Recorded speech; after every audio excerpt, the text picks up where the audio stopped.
वंश महाराज जी, गुरुदेव इस शरीर में बहुत आलस है। मैं रात को सोच के सोती हूँ सुबह जल्दी उठूंगी बट उठ नहीं पाती। सोने के बाद बुरे बुरे सपने आते हैं, नींद नहीं खुलती, फिर घर वाले कुंभकर्ण अधिक कहते हैं। सपने उसे आते हैं जो प्रमादी आलस से पड़ा रहता है। आलस के 5 घंटे सो, सपने आवे तो हमें बताना। 24 घंटे में 5 घंटे समय लो केवल सोने का। इसके बाद उठाओ माला और टहलते हुए नाम जप करो, अभी प्रमाद दूर हो जाएगा।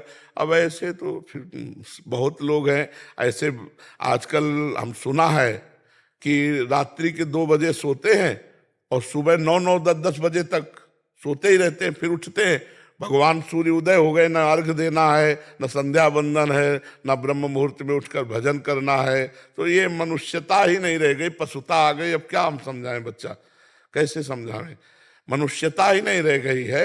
हमें लगता है कि 100 आदमी में 2 ही आदमी ऐसे होंगे जो ब्रह्म मुहूर्त में जगते हों, नहीं तो प्रायः लोग अब 7-7, 8-8 बजे तक, 10 बजे तक, 11 बजे तक ऐसे लोग सोते हैं। क्या वे अध्यात्म को समझेंगे, क्या धर्म को समझेंगे?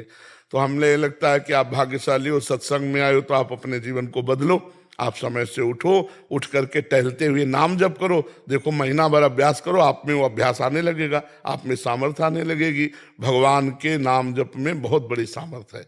जितने संत महात्मा हुए हैं ये सब भगवान के नाम जप। चरित्र पवित्र और भगवान का नाम, किसी भी डिपार्टमेंट में तुम्हारी उन्नति हो जाएगी। किसी भी चरित्र पवित्र हो और नाम जप हो, वो महान आदमी हो जाएगा। चरित्र भ्रष्ट हो, भगवान से विमुख, तो कितनी भी उन्नति करो अंततो गत्वा शून्य है, कुछ नहीं है तुम्हारे जीवन में। जिनल शाह जी गुजरात से। राधे राधे। राधे राधे महाराज जी। महाराज जी, जीवन में दुख आता है तो सबसे पहले भगवान याद आते हैं, परंतु जब सुख आता है तो भगवान बाद में याद आते हैं। तो जीवन में सुख दुख कोई भी स्थिति हो तो हमें सबसे पहले भगवान स्मरण आए, ऐसी स्थिति कैसे प्राप्त होगी? अभ्यास। ऐसा नहीं कि दुख है तो तुम सबसे पहले भगवान की याद करते हो, ऐसा हम नहीं मान सकते कि दुख आया और भगवान को। द्रौपदी जी इतनी महान भक्ता, दुख आया तो पहले पति याद आए, फिर भीष्म जी आदि धर्मात्मा पुरुष, फिर अपनी बाजुओं का बल, फिर दांतों का बल, फिर द्वारिकाधीश का बल, फिर प्रभु को पुकारा। तो अगर ऐसी स्थिति है कि दुख आते ही सीधे भगवान में मन गया तो फिर सुख का कोई महत्व ही नहीं है। वो एक क्षण भी विस्मरण नहीं कर सकता। ऐसी स्थिति का साधक एक क्षण भी भगवान का विस्मरण नहीं कर सकता। तद विस्मरणेन परम व्याकुलते, भगवान का विस्मरण होने पर उसे परम व्याकुलता का अनुभव होगा। तो बच्चा अभी हमें प्रश्न सही जमा नहीं।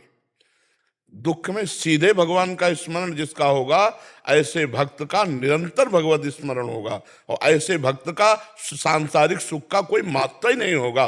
ब्रह्मादिक के भोग सब विषम लागत ताई, नारायण ब्रजचंद की लगन लगी है जाए। बच्चा अंदर से अभी प्रश्न कर तो दिया, लेकिन अंदर से स्थिति नहीं है। अभी किसका प्रश्न है? हाँ, अभी अंदर से स्थिति नहीं है। ये शब्द केवल प्रश्न के हैं, स्थिति नहीं है। क्योंकि स्थिति जो होती है वो उसका तारतम्य अलग होता है। समझ पाए बच्चा? अभ्यास करो, भगवान नाम जप का ऐसा अभ्यास करो।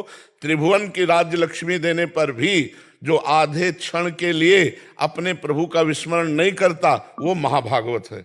कौन सा सुख संसार का ऐसा है जो हमें भगवान का विस्मरण करा दे? इसका मतलब अभी हमारे अभ्यास की कमी है। दुख में सीधे भगवान की स्मृति किसी महान भागवत की होती है। 1-2 बार की बात नहीं, निरंतर की बात कह रहा हूं। दुख आया और सीधे भगवान का कृपा प्रसाद आया, वो भक्त ऐसे समझता है तेरा किया मीठा लगे। वो सीधे दुख आया और सीधे भगवान में, तो वो स्थिति होती है, वो अभी नहीं है आप में। महाराज जी, इसमें जैसे एक तो भक्त की स्थिति है कि तेरा किया मीठा लगे। संसारिक जीव जो संसार में है महाराज जी, वो उसके जा ही नहीं सकती दुख में भगवान में वृत्ति। ऐसा हो दुख निवारण के लिए प्रथम सीधे चली गई तो वो महाभागवत कोई साधारण नहीं है। पूरा प्रयास कर लेगा, हाँ, तब वो भगवान में जाएगा। ऐसे इनकी क्या बात है? द्रौपदी जी यज्ञ कुंड से पैदा हुई है और गजराज गजेंद्र जब स्वयं मेहनत कर चुका, उसके साथी हाथी हाथिनियां भाग गए। जब देखा कि अब मेरे में बल नहीं रहा, कोई बचाने वाला नहीं रहा, तब हरि को पुकारा। दुख में सीधे भगवान में स्थिति जाना, ये महाभागवत का लक्षण है। और जिसकी ऐसी स्थिति है उसकी निरंतर स्थिति रहती है, और जिसकी निरंतर स्थिति रहती है उसको त्रिभुवन का सुख जो है ना वो बिल्कुल आकर्षित नहीं कर सकता। ब्रह्मादिक के भोग सब विषम लागत ताहि, नारायण ब्रजचंद की लगन लगी ही जाए। बच्चा अभी अभ्यास करो, नाम जप का अभ्यास करो। प्रश्न बहुत उत्तम है लेकिन धरा आपकी वो है नहीं। क्यों बच्चा? निरंतरता में स्थिति नहीं है, तो इसलिए निरंतरता की स्थिति को लाइए। जी ज्योति पाठक जी भोपाल से। राधे राधे महाराज। राधे राधे महाराज जी। महाराज जी, व्यक्ति श्लोक में जिसके द्वारा कर्म करता है उस स्थूल शरीर को यहीं छोड़कर परलोक में कर्मों से ही बने हुए दूसरे देह को प्राप्त होता है, उनका फल भोगता है। किंतु ये बात कैसे हो सकती है, क्योंकि उन कर्मों का कर्ता स्थूल शरीर तो यही नहीं, करता नहीं स्थूल शरीर है। किसका प्रश्न है? स्थूल शरीर करता नहीं है, करता तो अंदर का अहंकार है। हम जैसे ये माइक है तो माइक बोल रहा है क्या? बोल तो हम रहे। तो ऐसे ये वाणी है, वाणी की सामर्थ्य नहीं बोल सके। अगर वाक इंद्रिय अंदर ना हो तो वाणी नहीं बोल सकती। नेत्र अलग है, नेत्रेंद्रिय अलग है। आपको ज्ञान है इस बात का? नहीं ज्ञान है, तभी आप ऐसा प्रश्न किए। नेत्र गोलक है लेकिन इनके अंदर नेत्रेंद्रिय है, तो वो नेत्रेंद्रिय जाएगी, नेत्र गोलक तो यहीं रह जाएंगे। वाकेंद्रिय जाएगी, वाणी यहीं रह जाएगी। हस्तेंद्रिय जाएगी, हाथ यहीं रह जाएंगे। और मन इनके साथ जाता है, फिर वो दूसरे शरीर। दूसरा शरीर का मतलब जैसे जेल की वर्दी अलग, ऐसे यमदूत जो है उसको यातना देह में डालते हैं वहां। और जैसे भोग भोगने तो देव देह में डालते हैं, और यहाँ जब सुख दुख दोनों का भोग भोगना होता है तो मनुष्य देह प्राप्त होता है।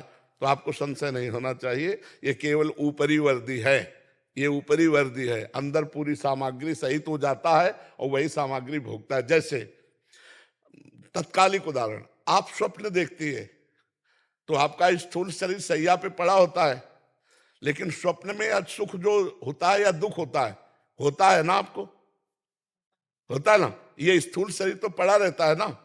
जब जगे आप तब वो झूठा नजर आता है और ये सही नजर आता है, लेकिन जब उसमें थे तो इसका ध्यान भी नहीं था और आप भोग रहे थे, चाहे पीड़ा हो या सुख, ऐसे ही नरक भोगा जाता है। समझ रहे आप? शैलेंद्र कुमार जी। राधे राधे महाराज जी राधे राधे। महाराज जी, समाज के माया एवं प्रपंच के कारण मन विचलित होता रहता है, भक्ति में नहीं लगता। कोई समाज का नहीं, ये सब अपने अंदर ही भरा है कूड़ा करकट, और कुछ नहीं है। हमें कोई परेशानी नहीं। मेरा मन ठीक तो पूरा संसार ठीक, मेरा मन खराब तो पूरा संसार खराब। मेरा मन पापी तो पूरा संसार पापी, मेरा मन राम में तो पूरा संसार राम में, मेरा मन कृष्ण में तो पूरा संसार कृष्ण में। अब बोलो क्या बदलना है? अपना मन बदलना है या संसार बदलना है? गोस्वामी जी की दृष्टि ठीक हुई तो बोले सीय राम मैं सब जग जानी, करूं प्रणाम जोरि जुग पान। पूरा संसार सिया राम में, कहाँ प्रपंच है? और हमारी दृष्टि में प्रपंच है तो प्रपंच है, हमारी दृष्टि में काम है तो काम है, हमारी दृष्टि में राम है तो राम है। हमारी बात है सुधरना अपने को है, दूसरे को नहीं। तेरे भावे जो करे भलो बुरो संसार, नारायण तू बैठ के अपनो भवन बुआर। क्यों प्रभु बताओ? हमको अपना सुधार करना है।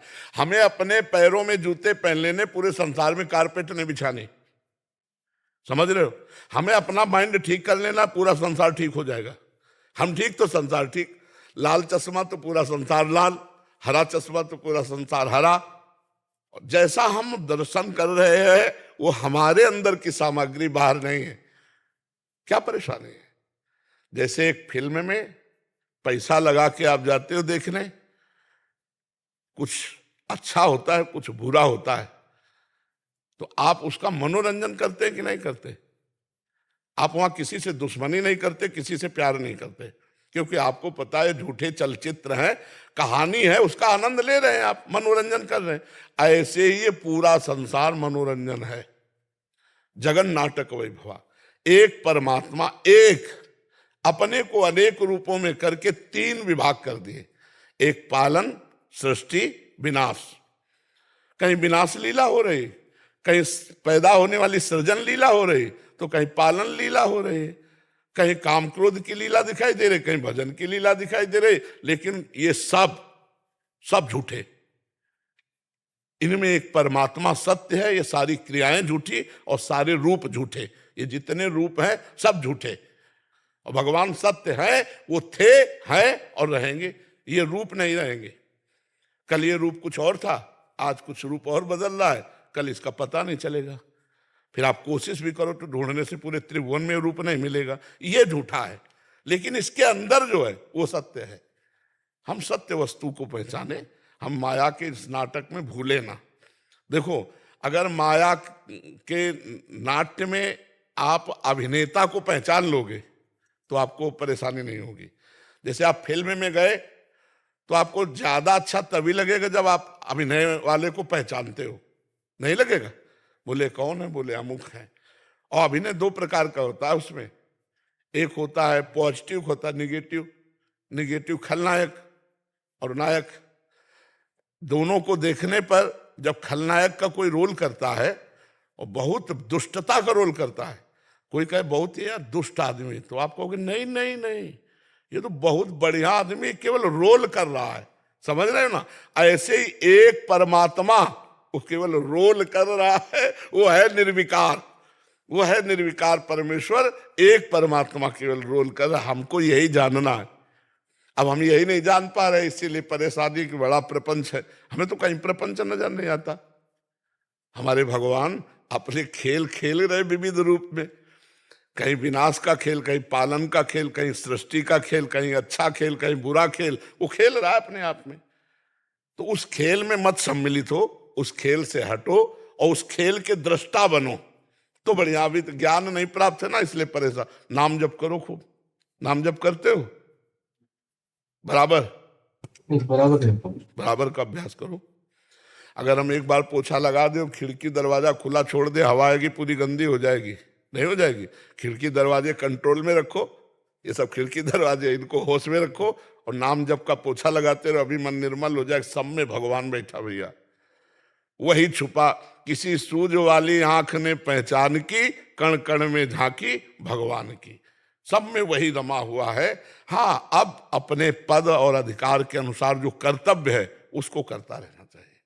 चतुरता वही है कि अपने कर्तव्य में धोखा ना पड़े और हम सबके प्रति समान भाव, भगवत भाव रखकर नाम जप करते हुए यहां से मुक्त हो जाए। बड़ा कठिन है, इस दरिया में फंस गए, दलदल में फंस गए, इससे मुक्त हो जाए। राम कृष्ण हरि जो नाम प्रिय हो, खूब नाम जप करो, दूसरों का उपकार करो और अपने कर्तव्य का पालन करो। समझ गए? पंकज शर्मा जी। राधा वल्लभ श्री हरि। राधा वल्लभ श्री हरिवंश महाराज जी, आपके चरणों में कोटि कोटि प्रणाम। महाराज जी, आपके श्रीमुख से सुना है कि संत शंभु और हरि गुरु की निंदा नहीं सुननी चाहिए। संत शंभु श्रीपति अपवादा, सुनहु जहां तहां असी मर्यादा, काट हुई तासु जीव जो बसाही, शबन मूंदी न त चले पर आए। महाराज जी, मैं पुलिस में एक सिपाही हूँ। महाराज जी, कभी कभी ऐसी जगहों पर ड्यूटी लग जाती है जहाँ ऐसी निंदा होती है, उस समय हम ड्यूटी छोड़कर जाने की स्थिति में भी नहीं होते। उस स्थिति अगली उसमें देखो ना, श्रवण मूंद न त चले पर आए। नहीं सुनना, हो रही है अपने राधा राधा राधा, नहीं सुनना। हम जो ना सुनना चाहे तो उसे नहीं सुनते हैं ना, राधा राधा राधा राधा नहीं सुनना। क्योंकि समाज ऐसा नहीं है कि आप उनका विरोध कर सके। अगर जबान काटने का मतलब होता है उनकी जबान बंद कर देना, विद्वता के द्वारा, ज्ञान के द्वारा, प्रमाण के द्वारा। अब वो करने के लिए ना आपका वेश, पुलिस की वर्दी ना आपको सपोर्ट करेगी और ना कानून सपोर्ट करेगा कि आप कोई संत निंदा कर रहा है आप उससे भिड़ गए, ऐसा नहीं होगा। आपको चाहिए उस समय कान से सुनना ही नहीं है। दो सिद्धांत है, या तो जबान बंद करवा दे और या अपनी कान में उंगली डाल के चल दे, तो आपकी ड्यूटी वहीं चलना तो है, नहीं तो सुनना ही नहीं। राधा राधा राधा राधा, अंदर से शांत राधा राधा राधा राधा, जो करेगा वो भरेगा। अपने को बचना है, समझ पा रहे? क्योंकि ना लड़ना है और ना जवाब देना है, बस सुनना नहीं है। अपने को सुनना नहीं, उधर ध्यान नहीं देना है और नाम अंदर चलाते रहो, इसलिए आपको कोई अपराध नहीं लगेगा क्योंकि आप अपनी ड्यूटी में हैं। ठीक है? शिल्पी जी। राधे राधे श्री हरिवंश प्रभु। राधे राधे महाराज जी। महाराज जी कह रहे हैं कि इनके पति आपको सुनते हैं बट इनका अध्यात्म में थोड़ा कम झुकाव है और वो जबरदस्ती इनको लगाना चाहते हैं कि तुम भी भगवत मार्ग पे चलें, और इसमें कभी कभी वो क्रोध कर देते हैं और छोटी छोटी बातों पे लड़ने लग जाते हैं। महाराज जी, मुझे क्या करना चाहिए ऐसे में? देखो, पत्नी के प्रथम भगवान पति हैं। आज हमारे धर्म को नहीं समझा जाता, इसीलिए परेशानियां हो रही। और पति का प्राण पत्नी है। अर्धांग का मतलब होता है, वामांग होता है ना, तो बाएं अंग में ही तो दिल है। पूरा प्राण माना जाता है पत्नी को, और पत्नी का भगवान पति, ये हमारे भारत देश की शैली है, ये हमारे धर्म की बात है। आज हमारे देखो इन बातों को न मानने का, कहा जाता है पुरानी बातें, इन बातों को न मानने का क्या दुर्दशा है गृहस्थी की, क्या दुर्दशा। पति पत्नी में विश्वास नहीं, पति पत्नी में प्रेम नहीं, एक गृहस्थी 2 मिनट की बर्ताव में भंग हो जाती। बोले डिवोर्स, वो लड़की लेकर लड़का लेके चली गई, वो पति अपने मकान में बैठे रो रहे हैं। क्या हो रहा है? ये जो girlfriend boyfriend live in relation चल रहा है ना, ये बहुत नाशकारी है गृहस्थी के लिए। हमारे देश की परिपाटी है एक दूसरे को प्राण समर्पित करते हुए आजीवन निर्वाह करना, आजीवन निर्वाह करना। तो आप भी अपने पति को भगवान मान करके उनकी आज्ञा का पालन करते हुए नाम जप करो, पति को समर्पित करो, पति प्रेम प्राप्त होगा। और सबसे बड़े परम पति भगवान है, और भगवान की प्राप्ति करनी है तो दोनों मिलकर के भजन करो, सदगृहस्थी में रहो। और कभी पति नाराज हो तो 4 बातें सुन लिया। देखो सुनने वाला बड़ा होता है, सुनाने वाला नहीं होता। सुनने वाला बड़ा होता है। जैसे कोई गाली दे रहा है तो आप सुन लिए तो आप क्षमावान है, आप बलवान है। वो बलवान नहीं, वो तो गाली दे रहा है।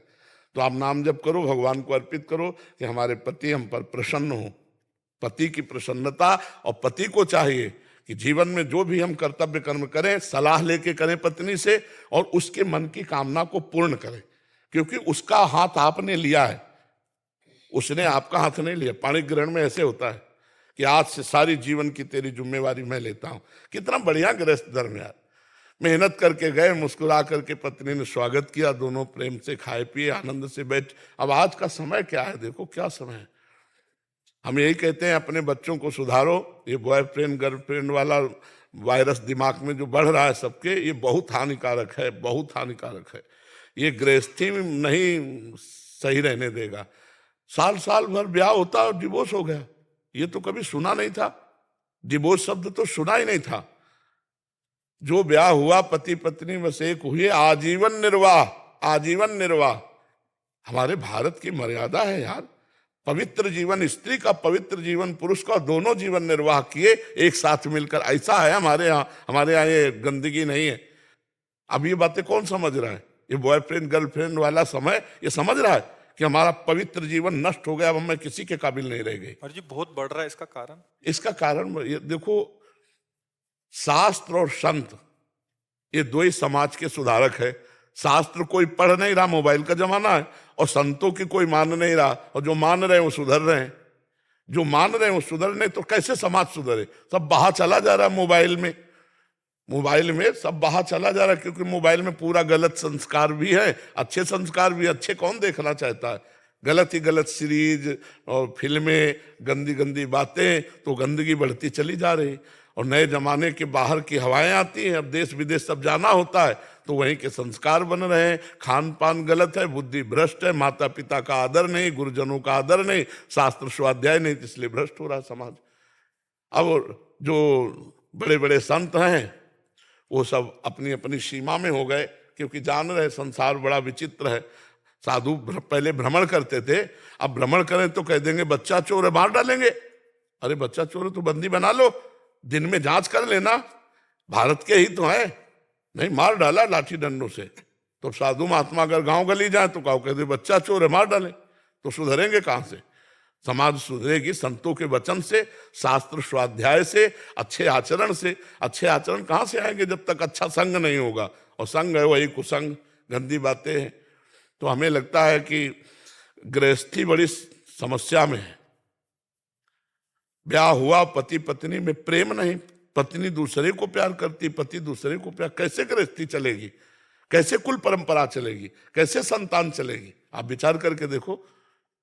तो इसलिए हमें लगता है कि अगर माता पिता भी और बच्चे दोनों सुधरना चाहें तो बहुत अच्छी बात है। हमारा समाज उन्नति को प्राप्त हो, नहीं तो अवनति को प्राप्त हो रहा है, बहुत अवनति को। आप बच्चों के सामने जो बातें कर रहे हैं उनका संस्कार पड़ रहा है।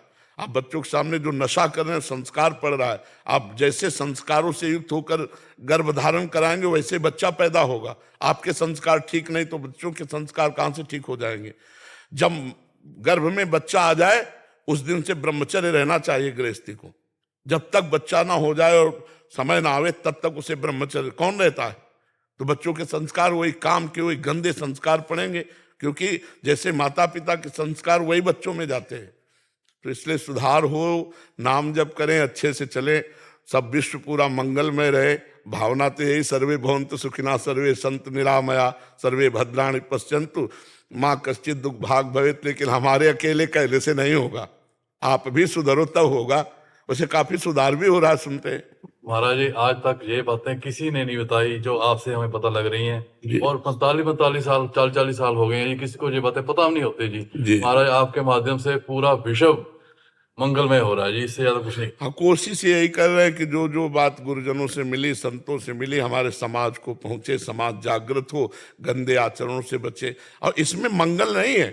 जैसे मानो एक बच्चा है, अब वो गंदे आचरण कर रही है या कर रहा है, अब उसे ब्लैकमेल किया गया, अब वो किसे कहे, घर में कहेगा तो काट डाले जाएंगे, घर वाले ऐसा कह रहे हैं, अब वो ब्लैकमेल में गिरते चले जाते, फिर उसको करने का रास्ता नजर आ जाता है। कई बच्चे तो इस बात में बच्चियां कर ले। हमें लगता है माता पिता को थोड़ा मित्रवत व्यवहार करना चाहिए, एक काट डालने मार डालने वाली बातें नहीं करनी चाहिए। उनको कहना चाहिए कि देखो हम आप पिता पुत्र तो हैं लेकिन एक दोस्त भी है। अगर तुमसे कोई भी गलती हो जाए तो हमसे बताना, हम तुम्हें बचाएंगे। तुम्हें कुछ भी पसंद आया मुझे बताना, हम तुम्हें वो दिलाएंगे। ऐसे प्यार किया जाता। दिखाओ अच्छा मोबाइल, क्या करते हो, क्या बात करते हो, कहाँ बात करते हो, कैसे मिलते हो। तो बच्चे को लगेगा कि अगर हमसे कोई गलती हुई है और हमें कोई ब्लैकमेल कर रहा है तो हम अपने पापा से कह सकते हैं। लेकिन पापा एक फुर्सत कहाँ है, पापा को इतनी फुर्सत कहाँ कि 5 मिनट बैठकर बच्चे को थोड़ी जीवनी को सुधारें। माता पिता ही प्रथम गुरु होते हैं। ये जो boyfriend girlfriend live in relation, ये जो गंदी बातें हस्त मैथुन आदि बच्चों में चला है, ये बहुत नाशकारक है, बच्चे नहीं समझ रहे हैं। और अगर इससे सुधार हो जाए तो स्मृति प्रवीण हो जाए, शरीर बलवान हो जाए, आगे चल करके परिपक्व हो जाएंगे। कई बार हम कहते हैं, आप किसानी को जानते हैं, खेती, जब गेहूं गलेथ में होता है, गलेथ का मतलब बाली निकलने वाली होती है, अगर उस समय काट लिया जाए तो एक दाना नहीं मिलेगा। और वही बाली आ जाए और महीना भर और रुक जाओ तो 40 मन निकलेगा उसी में। तो 20 वर्ष तक बच्चा गलेथ में समझो, ब्रह्मचर्य वो। और जब 20 के बाद जहां ब्याह हुआ तो फिर वो अनाजों वाला समझो। फिर वो लड़का बच्चा परिवार उसका कुछ बाल बाका नहीं होगा। लेकिन 20 वर्ष के पहले यदि ब्रह्मचर्यहीन हो गया तो गृहस्थी लायक नहीं रहेगा, गृहस्थी लायक नहीं रहेगा। ऐसे व्यसन, ऐसा व्यभिचार, ऐसी क्रियाएं कर रहे हैं कि वो शरीर को तो कुछ समझ रहे हैं, उनको जरा सा सुख लगा तो लगा यही सुख है, और उसी में बहते चले जा रहे हैं। इसलिए ब्रह्मचर्य अत्यंत आवश्यक है, बच्चों की पवित्रता आवश्यक है। बच्चों की जीवन की उन्नति के लिए माता पिता का कर्तव्य है कि उनकी रक्षा करे, उनका जीवन पवित्र रखे, तभी बात बनेगी जी। कैलाश गुप्ता जी, राधे राधे। राधे राधे गुरुदेव, आपके चरणों में कोटि कोटि प्रणाम। महाराज जी, नौकरी करना, अपने परिवार का पोषण करना, माता पिता की सेवा करना, प्राणियों के प्रति दया भाव रखना, परमात्मा की पूजन करना, गुरुदेव मेरे जीवन का क्या केवल इतना ही उद्देश्य है या मेरे जीवन का कोई और उद्देश्य भी है, कभी जान पाऊंगा गुरुदेव? नाम जब साथ करते रहिए, भगवान का स्मरण इस जन्म मृत्यु के चक्र से छुड़ाता है। ये हुए कर्तव्य कर्म, ये सब धर्म कर्म के अंतर्गत आते हैं, लेकिन संसार चक्र से छुड़ाने की सामर्थ्य इनमें नहीं है। यस्य स्मरण मात्रेण जन्म संसार बंधनात् विमुच्यते नमस्तस्मै विष्णवे प्रभु विष्णवे। जिनका स्मरण मात्र जन्म संसार चक्र से हमें पुनरपि जननम पुनरपि मरणम पुनरपि जननी जठरे शयनम, ये जो चक्र चल रहा है, इस चक्र से मुक्त होने के लिए भगवान का स्मरण निरंतर अत्यंत आवश्यक है। अपने कर्तव्य कर्म को करते, माम स्मर युद्ध च, मेरा स्मरण करते हुए युद्ध करो, भगवान ने अर्जुन को कहा। तो युद्ध का तात्पर्य है कर्तव्य कर्म। भगवान का नाम जप करो, भगवान का स्मरण करते हुए जो तुमने कहा ये कर्तव्य कर्म है, इनका पालन करो। यदि भगवान का स्मरण नहीं तो सो सब धर्म कर्म जरि जाऊ, जहाँ न राम पद पंकज भाऊ। जोग कुजोग ज्ञान अज्ञानु जान ही राम प्रेम प्रधानु। यदि भगवान से प्रेम नहीं तो ज्ञान किस काम का, वो योग किस काम का, वो धर्म किस काम का। समझ पा रहे हैं आप? नाम जप स्मरण करना अत्यंत आवश्यक, हमारे जीवन का लक्ष्य है भगवत स्मृति। अगर भगवत स्मृति विहीन जीवन है तो किसी काम का जीवन नहीं है, चाहे कोई भी हो। भगवत स्मृति ही खास बात है। भगवत स्मृति हरिशरणम हरिशरणम, राधा राधा, राम राम, कृष्ण कृष्ण, हरि हरि। जो नाम प्रिय हो वो नाम आप निरंतर जपते रहो। जपते हो नाम? हाँ, निरंतरता में लाओ। उठते बैठते चलते फिरते खाते पीते सोते जागते हर समय हम मधुर मधुर भगवान का स्मरण कर रहे हैं। ये जीवन का परम लक्ष्य है। मानव जीवन साधन धाम मोक्ष कर द्वारा, पाई न जे परलोक सम्हारा, सो परत्र दुख पावे, सिर धुनि धुनि पछताए, काल ही कर्म ईश्वर ही मिथ्या दोष लगाए। हम भगवत प्राप्ति के लिए मानव देह प्राप्त किया है। ये सब कर्तव्य कर्म तो साइड के हैं, प्रधान कार्य है भगवत प्राप्ति, और वो होगा भगवत स्मरण से। आप समझ पा रहे हैं? आलोक सेठ जी भदोही से। राधा श्री हरिवंश। जय श्री राधा वल्लभ श्री हरिवंश महाराज जी, आपके चरणों में कोटि कोटि प्रणाम। गुरुदेव, मैं सोने चांदी के दुकान में एक कारीगर के रूप में कार्यरत हूँ।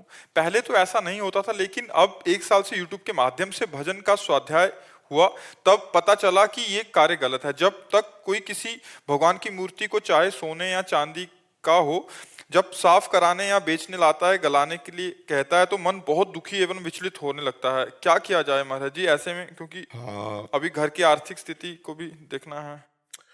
पर हम तो ये नहीं कह पाएंगे कि आप भगवान के श्री विग्रह मूर्ति को गलाकर दूसरा रूप दीजिए, क्योंकि हम तो उनको साक्षात मानकर आराधना करते हैं। वो कैसे लोग हैं जो अपने भगवान को बेच देते हैं, अपने भगवान को गलाने के लिए ले जाते हैं, चाहे वो स्वर्ण के किसी भी धातु के। जब हमने एक बार भगवान का रूप दे दिया उनको, तो ऐसा हम नहीं कर सकते, और इसके लिए हम अनुमति भी नहीं दे सकते। अब जीवन उपार्जन के लिए आपके तो आप वो देखो, लेकिन हम अनुमति नहीं दे सकते, ना आदेश कर सकते हैं, क्योंकि भगवान का विग्रह तो भगवान का ही है ना। मान लो इतना बड़ा है, लेकिन ऐसे के खड़े तो हम देख रहे हैं ना, श्री कृष्ण है। अब हम कैसे उनका अमंगल सोच सकते हैं कि हम आग में तपा के गला दें, या ऐसा हम नहीं कर सकते। हम एक उपासक हैं, हम अपने उपास्य देव की चाहे जितनी मूर्तियां हों, हम ऐसा करने का नहीं कह सकते, बिल्कुल नहीं कह सकते, और ऐसा नहीं होना चाहिए, ऐसा नहीं होना चाहिए। अब हम इसके विषय में क्या कह सकते हैं, लेकिन हम उस विषय को कह रहे हैं कि ऐसा नहीं होना चाहिए कि हमारे भगवान मूर्तियों को गलाया जाए, अष्टधातु की हो या सोने की केवल हो। वो कैसे लोग हैं निर्दयी हृदय, जिन्होंने अभी तक पूजा में रखा, अब उनको बेच दिया। और वो कैसे हृदय हैं जो भगवान के उस रूप को गलाते, फिर तभी हानि होती है, अपराध लगता है, तभी फिर पूरी की पूरी दुकान बर्बाद हो जाती है। आग लग गई, चोरी कर ले गए, या कोई घटना घट गई, तो ये अपराध है, ऐसा नहीं होना चाहिए। हम चूंकि एक उपासक है ना, हम कोई व्यापारी तो है नहीं, तो हम वही बात तुम्हें बताएंगे जो अध्यात्म में आपका मंगल करेगी। ऐसा नहीं होना चाहिए, ऐसा बिल्कुल नहीं होना चाहिए। अब आगे की रास्ता आप देखो कि आप कैसे चलोगे। जैसे लोग आजकल सुपारी में, तंबाकू में, या झोले में, या कार्ड में भगवान के नाम लिख रहे हैं, वो लोग समझते नहीं, फिर जब परिणाम आता है तब नाम का, यही तो अपने धर्म के लोग समझ नहीं रहे। अपने इष्ट की मूर्तियों को, उनकी छवियों को, लक्ष्मी गणेश जी की पूजा की, इसके बाद निकाल कर गांव बाहर पीपल के नीचे रख दिया। अपने भगवान की छवियां कार्ड में छाप ली, ब्याह में वो फेंक करके रद्दी कागजों में वही प्रभु बने हैं। श्री राम बने, सिया जी बने, शिव जी बने, पार्वती जी बने। झोला में भगवान का नाम, भगवान के रूप छाप दिए बैग में, और झोले का काम झोले जैसा है, उसमें चाहे जूते रख लो, चाहे कपड़े रख लो, सब रख लो। अब उसी में भगवान का नाम लिखा, उसी में जूते। हमारा कहा सनातन धर्म रह गया? अरे सामने लिख दिया जाए राम, और हमसे कहा जाए तलवार की नहीं तो पैर रखो, तो गर्दन उड़वाना पसंद करेंगे, पैर रखना पसंद नहीं करेंगे। और ईंट में लिख दिया, ईंट में नाम लिख दिए भगवान के, और वही लेटरिंग में लग रहे हैं, वही बाथरूम में लग रहे हैं। कहाँ? इसलिए बुद्धि भ्रष्ट होती चली जा रही। कहाँ लोग समझ पा रहे हैं कि अपराध बन रहे हैं? तभी तो लौकिक उन्नति कोई उन्नति है? अरे ऐसे हाइलोजन की तरह प्रकाशित हुए, फ्यूज हो गए, आग लगी, सब नष्ट हो गया। एक्सीडेंट हुआ, पूरा परिवार मर गया, तो तुम्हारे सब रखे के रखे रहेंगे। अपराधों से बचना चाहिए। उनका माइंड रहता है कि महाराज जी मंगल होगा, बट उसके पीछे के अपराध ये समझ। मंगल होगा, भगवान के नाम का अपमान करवा रहे हो, मंगल होगा। ऐसे कैसे मंगल हो जाएगा? तुम्हारे सोचने से मंगल हो जाएगा। हम जिस राधा नाम को सिंहासन में विराजमान करके आरती करते हैं, वही राधा नाम खैनी में तो भी लिखा हुआ है। तो ऐसे खाए और फेंक दिए और जूता में रौंदते चले जा रहे हैं, तो ये सारा अपराध उस फैक्ट्री वाले को लगेगा। और फैक्ट्री वाले की जब अपराध का घड़ा भरता है ना, जब तक घड़ा नहीं भरता ना तभी तक हो, जब घड़ा भरता है फिर पता चल जाता है। एक परचून की दुकान थी, तो बेचारा बड़े धर्म से चलता था, तो साइकिल से चलता, नमक रोटी खाता। और सामने हलवाई की दुकान थी, बहुत उसमें मिलावट, सब कार से चलता। तो एक दिन एक संत आए उस गरीब के घर, तो उनका महाराज धर्म श्रेष्ठ है कि अधर्म श्रेष्ठ है? तो उनका धर्म। तो बोले धर्म से चलता हूं तो आपको हम आधा लीटर दूध नहीं पिला सकते, और अधर्म से चलता, कार से चलता है वो। तो बोले आओ बेटा गंगा स्नान करने चलते। गंगा के किनारे ले गए और एक गड्ढा खुदवाया एक आदमी से, और कहा इस पे खड़े हो जाओ। बोले गुरुजी करोगे क्या? बोले चुप रहो। और भर भर के गंगा जल डालते रहे। जब गंगा जल यहां तक आ गया, तब कहा महाराज अगर एक घड़ा भी डाल दिया तो मैं मर जाऊंगा। तो बोले ऐसे ही तुम्हारा सामने वाला जब तक घड़ा भर ले रहा है तब तक कार से चल लो, जहां पाप का घड़ा भरा तो फिर वो नष्ट हो जाएगा। धर्म से चलने वाला दीपक की तरह जलेगा, लेकिन कुल परंपरागत चलेगा। अधर्म वाला एकदम उठेगा और फ्यूज हो जाएगा, नष्ट हो जाएगा। इसलिए भाई ये भगवान की मूर्तियों की, अब कैसे तुम्हें बताए, विद्वान बनते हैं और भगवान का नाम और गुरु का रूप और भगवान के रूप छाप देते हैं और नालियों में फाड़ के फेंक देते हैं लोग।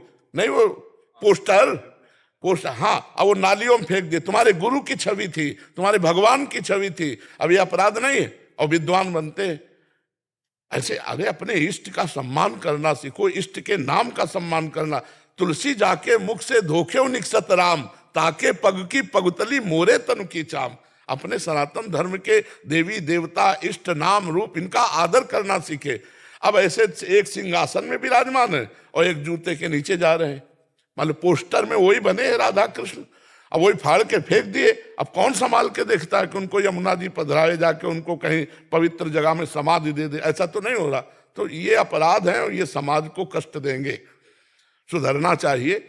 ऐसी सामान नहीं लेनी चाहिए जिसमें भगवान का नाम लिखा हो, और अगर ले तो उस नाम को उतना कैंची से काट करके पवित्र स्थान में समाधि देनी चाहिए। जैसे गंगा किनारे, यमुना किनारे, किसी सरोवर के किनारे गड्ढा खोद लिया और समाधि देकर ऊपर रज डाल ली, तब तो हमारी बात बनेगी। शादी के कार्डों को भी, हाँ बिल्कुल, शादी के कार्डों में भगवान की छवि नहीं छापनी चाहिए, क्योंकि लोग अपमान करते हैं ना, केवल निमंत्रण कार्ड समझते हैं और इसके बाद तो रद्दी कागज की तरह हो जाता है, तो अपमान होता है हमारे भगवानों का। ऐसा नहीं करना चाहिए। महाराज जी हम गीता का पाठ करते हैं, तो जो मरने वाला है उसको मैं देती हूँ। जो कोई भी मरे, चाहे पशु पक्षी मरे, चाहे कोई मेरे परिवार का मरे, जो जिस दिन पाठ करती हूँ मैं उसके निमित्त कर देती हूँ महाराज जी। तो कोई बोलता है 7वां अध्याय करो, कोई बोलता है 8वां अध्याय करो, तो कौन सा करना चाहिए? रोज एक अध्याय करो, क्रम बाय क्रम करो। भगवान की वाणी में कोई अच्छी बुरी या कम ज्यादा थोड़ी है। नहीं, मरने वाली।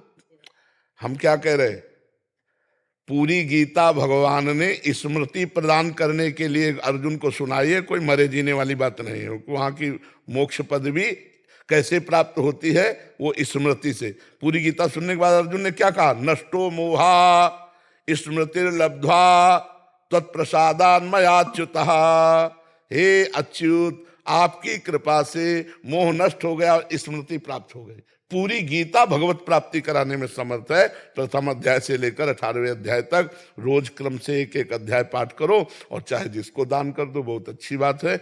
इससे जीव का मंगल होगा। और नाम जप साथ में, नाम जप तो किसी भी जीव को दो, बहुत अच्छा है। आपका बहुत सुंदर भाव है, किसी भी जीव को दोगे तो उसका उद्धार हो जाएगा, उसका मंगल हो जाएगा। जी श्लोक त्रिवेदी जी।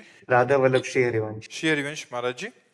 महाराज जी, मैं आपके बताए हुए मार्ग पर चलने का प्रयास कर रहा हूँ श्री जी, और आपकी कृपा से भागवतिक परिवार में जन्म हुआ इस शरीर का। महाराज जी, नाम जप करते समय मन में संशय बहुत आते हैं कि दूसरे देश के लोग जो हमारी संस्कृति से वंचित हैं, जिन्हें आप जैसे संत ना मिले, जो श्री जी के प्रभु से वंचित हैं उन्हें भगवत प्राप्ति कैसे होगी? नहीं होगी, नहीं होगी। इसलिए भारतवासियों को महान भाग्यशाली कहा गया है। महाभारत में लिखा है, भारत में अजनाब खंड भारत में जन्म लेना ये बहुत बड़ी तपस्या का फल है। कोई साधारण देश में थोड़ी जन्मे हो, जहाँ गंगा यमुना रामकृष्ण हरि के अवतार हो रहे हैं, ये परम मंगल, और सब भोग देश है। स्वर्ग नरक से ऊपर कहीं कोई वार्ता नहीं है किसी भी ग्रंथ पंथ में। ये केवल भारतीय ऋषि मुनियों का है। जीवन मुक्त होना, भगवत प्रेम में डूबना या आवागमन से रहित हो जाना, ये केवल भारत की देन है, जो ऋषि मुनियों ने अनुभव किया वेदांत के द्वारा, शास्त्रीय पुराणों के द्वारा। तो ये हम बिल्कुल कहते हैं कि भारतवासी गर्व से कह सकते हैं कि हम विश्व में सबसे श्रेष्ठ हैं। पर कब? जो अपने धर्म का पालन करें तब। विदेशी ये जो आचरण उतार रहे हैं, इससे श्रेष्ठ नहीं होंगे। ये जो गर्लफ्रेंड बॉयफ्रेंड, ये जो गंदी बातें चल रही हैं, इससे श्रेष्ठ नहीं होंगे। ब्रह्मचर्य से रहो, संयम से रहो, जो हमारे देश की परिपाटी है उसके अनुसार चलो, तो आप हमारे देश के महान कहलाओगे नागरिक। नहीं तो फिर क्या, आज हमारे देशवासी विदेशियों का अनुकरण करते हैं और विदेशी हमारा अनुकरण करते हैं। अंग्रेज आते हैं चोटी रखा के, जनेऊ पहन के, धोती कुर्ता पहन के, और यहाँ पैंट भी कई जगह से फटा। तो हमने कहा भैया ये बहुत गरीब आदमी फटा है। बोले गरीब नहीं, रिच आदमी है। हम कहा क्यों? बोले ये एक पद्धति है, मतलब उसको क्या कहते हैं, फैशन फैशन। और वो और महंगा आता है वो। अच्छा, इतने महंगा हुआ था, जितना फटा रहेगा उतना महंगा। आगे से पीछे कई जगह से फटा है, उसे महंगा कह रहे। इतने महंगा है सीरियसली, वो मतलब सबसे महंगा वो। ये बुद्धि भ्रष्ट है, बुद्धि भ्रष्ट है। गांव में अगर कुछ फट जाता था तो उसे सिला जाता था। आज फाड़ करके बच्चा बच्ची कपड़े पहन रहे और कह रहे रिच है, मतलब फैशन है। ये फैशन भाई नहीं, ये हमारी फैशन नहीं।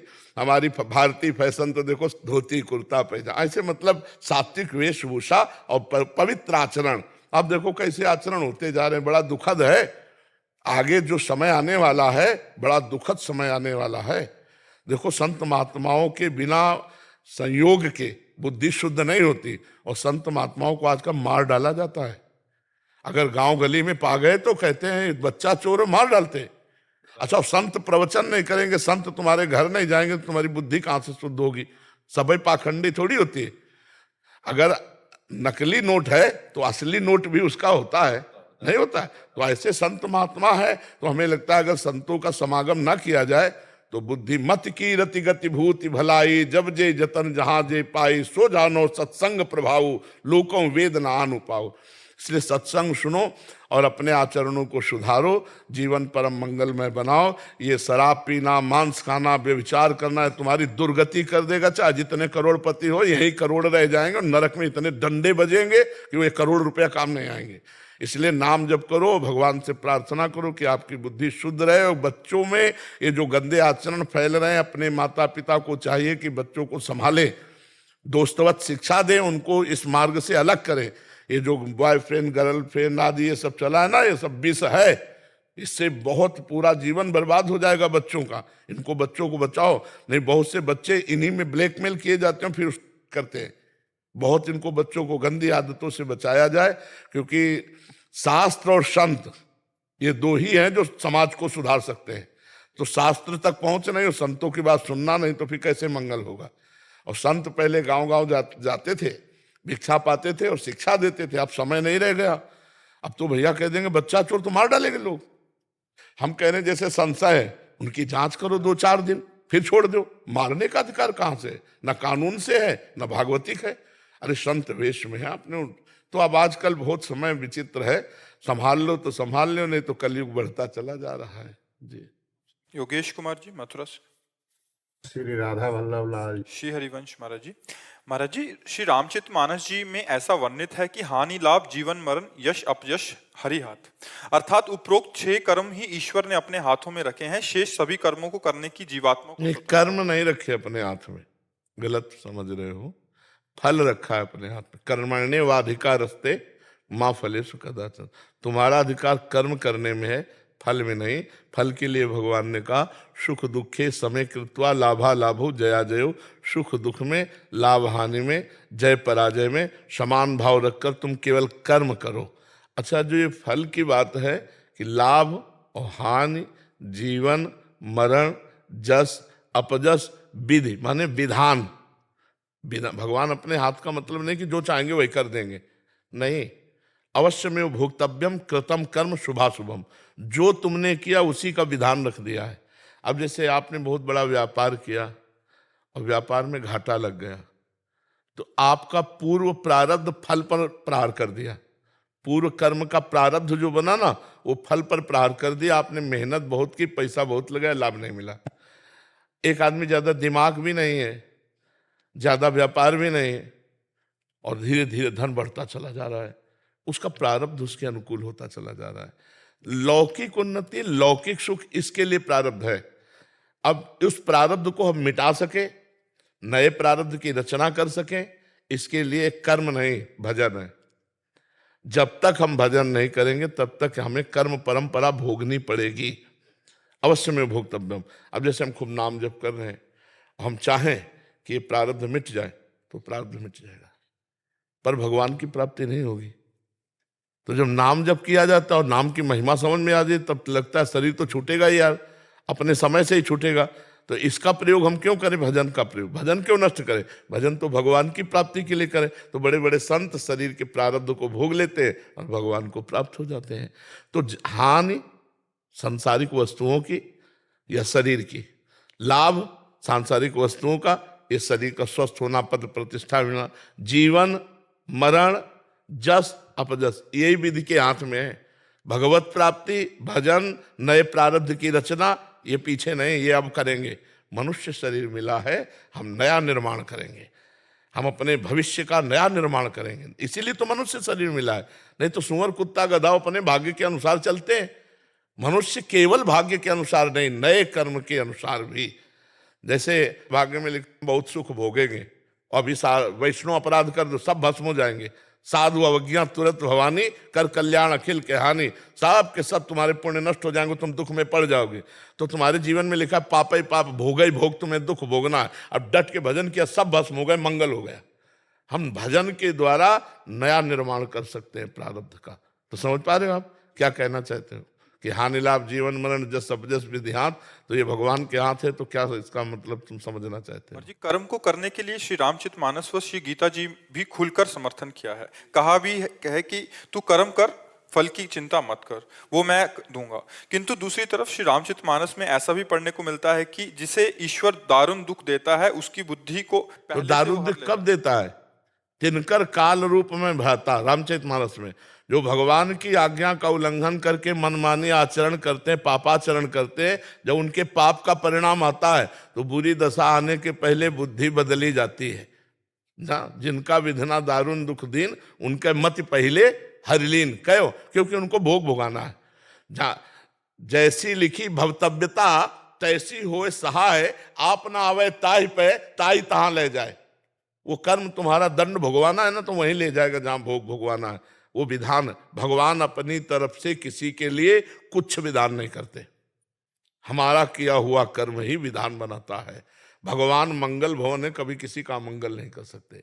भगवान को दूध पिलाने के लिए गई पूतना जहर लगाकर मार डालने के लिए, तो उसे वो गति दी जो यशोदा मैया को गति दी। तो भगवान हमको दुख क्यों देंगे? हमारी दुश्मनी है क्या भगवान से? आप सोचो, हमारे कर्म का जो फल है वो हमें मिल रहा है। अब उसका सारा विधान उन्हीं के हाथ में है। तो वैसे ही काल को प्रेरित करते हैं, मृत्यु को प्रेरित करते हैं। वैसे एक माई बहुत तपस्विनी थी, गौतमी नाम था उनका, तो उनके पुत्र को सांप ने काट खाया। अकेला पुत्र था, और वो जंगल के जो कोल भील होते हैं वो उठाकर लाए और कहा, तपस्विनी जी आपके पुत्र को सांप ने काट डाला, तो उससे मर गया। तो उन्होंने भारी क्रोध प्रकट किया। तपस्वी थी, तो सांप को आकर्षण मंत्र से घसीटा।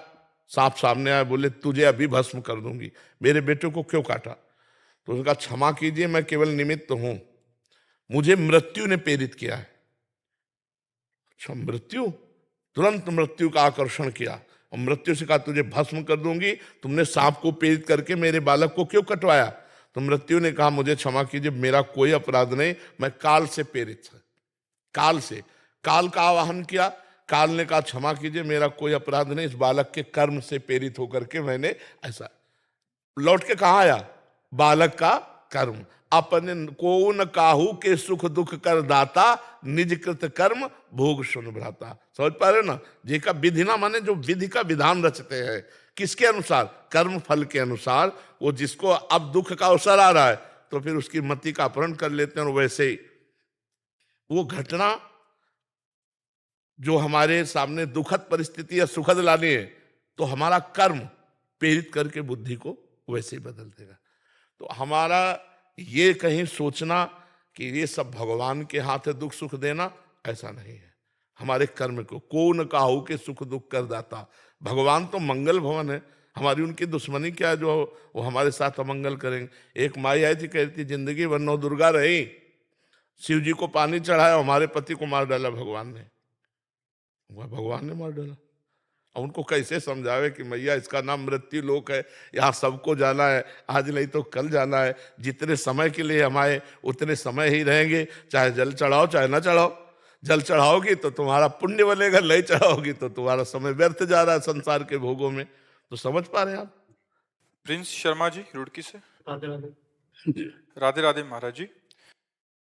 महाराज जी, 1 साल से YouTube के माध्यम से आपसे जुड़ा हूं और आपके बताए नाम जप का अभ्यास कर रहा हूं। गुरुजी, मेरा प्रश्न है, जैसे हम लोग पढ़ाई करते हैं या कोई दूसरा काम करते हैं तो उसमें सफलता मिलने पर, उसके पूर्ण होने पर धन के साथ साथ समाज का प्रोत्साहन आदि मिलता है, जो आगे बढ़ने के लिए एक प्रेरणादायक रहता है। लेकिन अध्यात्म में सामान्यता नहीं दिखता, जिसकी वजह से नाम जप में आध्यात्मिक जीवन जीने में उत्साह समय समय पर कमी सी। इसमें प्रारंभ में यग्रे विष्णु परिणामे अमृतोपमम। प्रारंभ थोड़ा इसका विश्वत है, लेकिन प्रोत्साहन, कितने आदमी प्रोत्साहन देते हैं संसारिक आदमी को? रोज लोग खड़े होते हैं, रात्रि के सर्दी का समय है, अंधेरा है, चाहे वर्षा हो रही हो, बच्चा बच्ची बूढ़ा सब खड़े होते हैं, नहीं सब। ये प्रोत्साहन नहीं मिल रहा, पूरा विश्व प्रोत्साहन नहीं दे रहा, पूरा भारत प्रोत्साहन नहीं दे रहा। ये नाम जप का ही तो प्रोत्साहन दे रहा है, ये हमारे भगवान के आश्रय का ही तो प्रोत्साहन दे रहा है। आप विचार करके देखिए, प्रारंभ में जब समुद्र मंथन हुआ तो सबसे पहले विष निकला, आखिरी में अमृत निकला ना। ये वो मार्ग है, प्रारंभ में थोड़ा विश्वत लगता है, आखिरी में जीवन भर गाथाएं उसकी गाई जाती हैं जो भगवान के नाम जप को करके और भगवान को प्राप्त हुआ है, चाहे कोई भी महापुरुष हो। है आप देखो, अपने देखो कितने संत हुए हैं जिनकी हम छवि पूजते हैं, जिनकी मूर्ति पूजते हैं, जिनकी याद करते हैं, जिनकी वाणी पूजते हैं, हम जिनके चरण पादुका पूजते हैं, चरण चिन्ह पूजते हैं। ये प्रोत्साहन नहीं, आज विश्व उनको नमन कर रहा है। तो बच्चा, प्रारंभ में थोड़ा ऐसा है कि चूंकि बहुत कीमती चीज देनी होती है, नाम जप करके परम पद प्राप्त करना, परमात्मा को प्राप्त करना, इसलिए उसको झकझोरा जाता है कि उसको ये लगे कि यार ये मार्ग बड़ा कठिन है, हम नहीं चल पाएंगे। और अगर संत संग मिला रहा तो उत्साह बढ़ता रहा, और अगर नाम जप चलता रहा तो फिर मंजिल हासिल कर लोगे। मैं तुम्हारा हूं, तुम्हारा ही रहूंगा, कभी उफ नहीं करूंगा। करो, आप कर लो, रौंद लो जितना रौंदना चाहो प्यारे, हम आपसे प्यार करते हैं, कभी ना आपसे सिकवा करेंगे ना किसी से सिकवा करेंगे, मैं आपका हूं। तो आज जाके देखो प्रोत्साहन, माता बहने बूढ़े बच्चे, रात्रि के समय हम देखते हैं ना, जिस समय नींद खोल करके रजाई हटाना मुश्किल होता है, उस समय नाचते हैं, ऐसे ऐसे बच्चे नाचते हैं, माताएं बहने बूढ़े सब। ये प्रोत्साहन नहीं है, ये हमारे हृदय को उत्साह होता है कि मेरे भगवान इतने रूपों में मुझे प्यार कर रहे हैं। तो हमें पहले शुरुआत में देखना है कि किसी का सपोर्ट हमें जरूरत नहीं है, हम कदम बढ़ाते चले जाएंगे, आगे सपोर्ट ही सपोर्ट है। आप ये समझ लो, आगे प्रारंभ में परमार्थ के पथिक के मार्ग में सूल फेंके जाते हैं, वो सूल दिखाई देते हैं लेकिन होते हैं फूल। और जब कदम बढ़ा के आगे चला जाता है तो पराग ही पराग पे चलना है, फूलों के पराग पे आनंद ही आनंद है। पर थोड़ी मंजिल कठिन है जिसमें दिखाई देता बड़ा। सही चलोगे ना, तुम्हारे मित्र तुम्हारा उपहास करेंगे, महाराज होता है। हाँ, और तुम्हारा मन ही तुमको बताएगा कि यार क्या मिल रहा है मतलब में। देखो, अशांति और भय का एकदम वो रहता है। हाँ, क्योंकि अशांति वो मन की है। मन भोगों में शांति चाहता है, अब उसको मनमानी करने को नहीं मिलता तो अशांत हो जाता है, और मन को मरना पड़ेगा, निर्विषय होना पड़ेगा, इसलिए भयभीत हो रहा। तुम भयभीत मत होना, एक दिन मन यही भगवान का अनुभव करा देगा। चुपचाप चलते रहो, इसीलिए कहा भजन न होई संग बिनु, और भजन बिना नहीं प्रेम, बिना संग के भजन नहीं होता, बिना भजन के प्रेम नहीं होता। अगर आप रोज सत्संग सुनोगे तो आपको नया बल मिलेगा और आप आगे बढ़ोगे। देखो, एक क्षण में अंधेरा, एक क्षण में प्रकाश। हमको हर स्थिति में एक रस रहना, आनंद हर समय आनंद। नाम जप का यही प्रभाव है, हर समय आनंद रहना, प्रफुल्लित रहना। मृत्यु भी फूल नजर आती है। महाराज जी, बाबा का भी यही प्रश्न था कि इनके शरीर में बहुत व्याधियां सी आ रही हैं जो भजन में विघ्न बन रही हैं, भजन सही ढंग से नहीं हो। अरे कोई भजन नहीं। देखो, हमारी बात समझो, हम वाहेगुरु को समर्पित है। आपके लिए उत्तर है, हम वाहेगुरु को समर्पित है, और वाहेगुरु का हर विधान मीठा लग रहा है, तो हम ये देख रहे हैं कि वाहेगुरु का विधान यही भजन है, और उसी को हम आनंद पूर्वक सह रहे हैं, यही भजन है। हम बिके हुए उनको हैं, यही भजन है। हम गुरुवाणी को बिक चुके हैं, यही भजन है। अब हमारा अंदर भजन ना हो तो हम ठसक से बैठे। जैसे राजकुमार को बिना किसी प्रयास के राजा पद निश्चित मिल जाता है, ऐसे ही वाहेगुरु को जो समर्पित है वो वाहेगुरु को ही प्राप्त होता है। भजन ना होने पर भी एक ठसक हो कि मैं वाहेगुरु का हूं, बस वाहेगुरु को प्राप्त हो जाए। अब शरीर की स्थितियां हो सकता है कि इतनी पीड़ा हो कि हम न याद कर पाए, लेकिन हमें किनके, ये तो हमें पता है ना कि हम वाहेगुरु का हैं। तो बस जब याद आवे तो वाहेगुरु वाहेगुरु वाहेगुरु, और नहीं तो वाहेगुरु के तो है ही। अब वाहेगुरु अपने पास बुला ही लेंगे। वो करुणामय है, हमारे साधन भजन को नहीं देखते, वो अपनी कृपा से हमको खींच लेंगे। समझ पा रहे हो जी? जी विजय जी जबलपुर से। जी। राधे। श्री राधे महाराज जी, आपके चरणों में कोटि कोटि प्रणाम। महाराज जी, जब हमें मालूम है कि संसारिक जीवन सिर्फ मुक्ति के लिए मिला है, तो हम क्यों अपने बच्चों को पढ़ाई नौकरी संसारिक जीवन में डालते हैं, उनकी मुक्ति के मार्ग पे क्यों नहीं डालते? नहीं, कर्तव्य पालन अत्यंत आवश्यक है। मुक्ति का एक क्षेत्र कर्तव्य पालन भी है। यदि अपने कर्तव्य का पालन ना किया जाए तो मुक्ति नहीं प्राप्त होगी। अर्जुन जी कह रहे मैं संन्यास ले लूं और भजन करूं, भगवान कह रहे नहीं, युद्ध कर और भजन कर, मामुनिस्मर युद्ध च।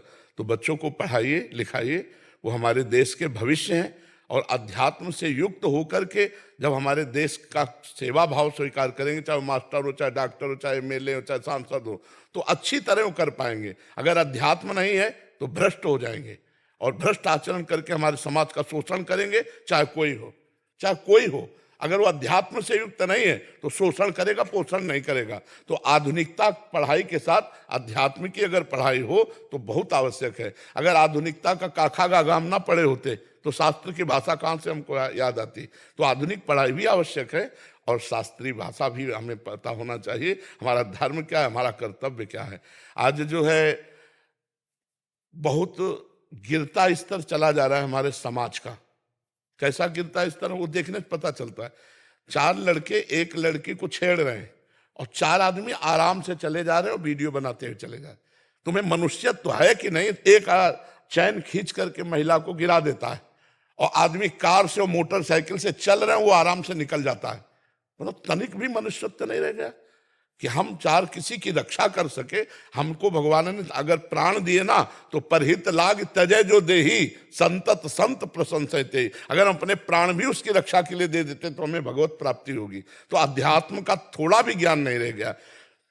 ये तो मान लो मनुष्य शरीर की बात हम कह रहे हैं। महाराज शिवी सिंहासन पर विराजमान थे, इतने में कबूतर आके गिरा, महाराज मेरी रक्षा कर लो, बाज मुझे खाए जा रहा है।